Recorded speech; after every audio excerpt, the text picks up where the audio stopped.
What's your earliest memory? Was it from a time when a pencil looked as big as this? Madam Contest Chair, esteemed dignitaries, and fellow Toastmasters, was your first memory a strong, emotional memory about an intense experience? Mine too, because it was all about food. Mexican food. I was 3.5 years old. It was Christmas Eve around midnight, and I can still remember in the dim blue light, the kitchen floor was covered in corn husks because my mom and her 2 sisters were making a big batch of Christmas tamales. Yeah.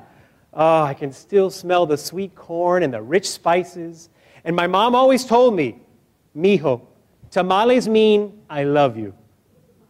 And she told me, "It took me 2 days to make these things. You better clean your plate." I learned my lesson very well. Do you have a story that you'll always remember? Mom was Mom to me, but she had a lot of names. She tells me her earliest memory is when she was 5 or 6 years old, back in the Depression. And the family was so poor, they had to pick cotton in Texas. And they lived in a cave. Really. Back then, her name was Bobby, because one day, her bossy older sister was teasing her about her size and said, "I'm not the Bobby, you're the Bobby." She couldn't pronounce the word baby. And it stuck. My mom is still the Bobby of her family. Later, my dad fell in love with Mom after she started using her confirmation name, Mary. And Dad loved how she dressed for the department store where they both worked. And he thought their names looked so perfect on the marriage certificate, John and Mary.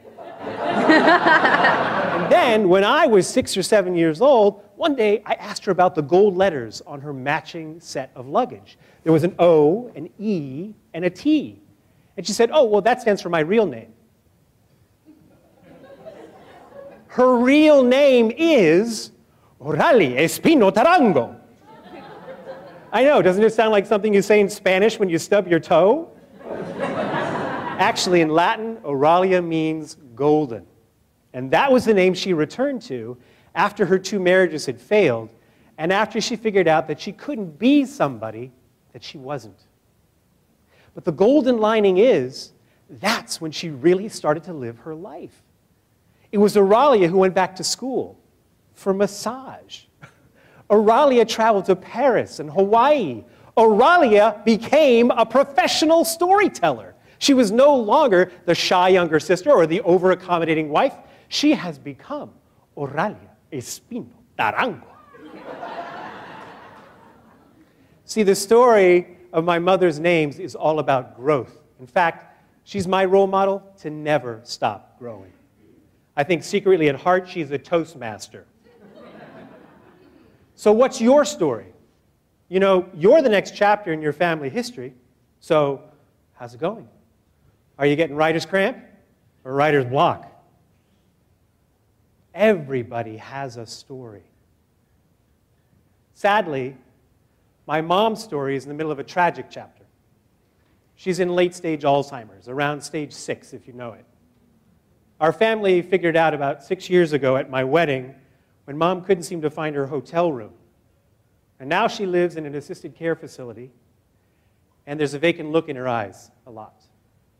And the final time she was tested last year, she couldn't even write her own name on a piece of paper. My mother is slowly, inevitably, unstoppably being erased in front of me.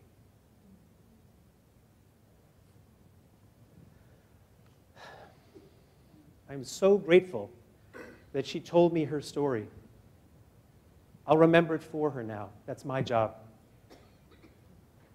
Our legacy is carried physically in our genes, but our experience is passed on in our stories. Stories are the DNA of our wisdom. So what's the story you need to tell? Is it that legendary story about your great-grandfather? Or maybe it's a secret that you kept trapped inside too long. Or maybe it's a golden nugget of wisdom, a life lesson about your mother that you've had a burning desire to share, but you haven't had the guts to yet. If you don't tell your story, it dies with you.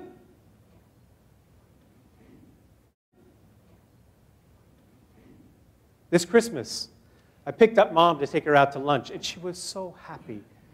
The sun was shining, and she was pointing at the color of the sky and the trees, and I took her to our favorite restaurant, and I got her a nice plate of tamales.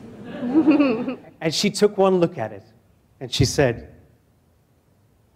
"Oh, what are these?" They meant nothing to her. But it's okay, because I'm perfecting Mom's recipe for tamales for my family. Tell your story.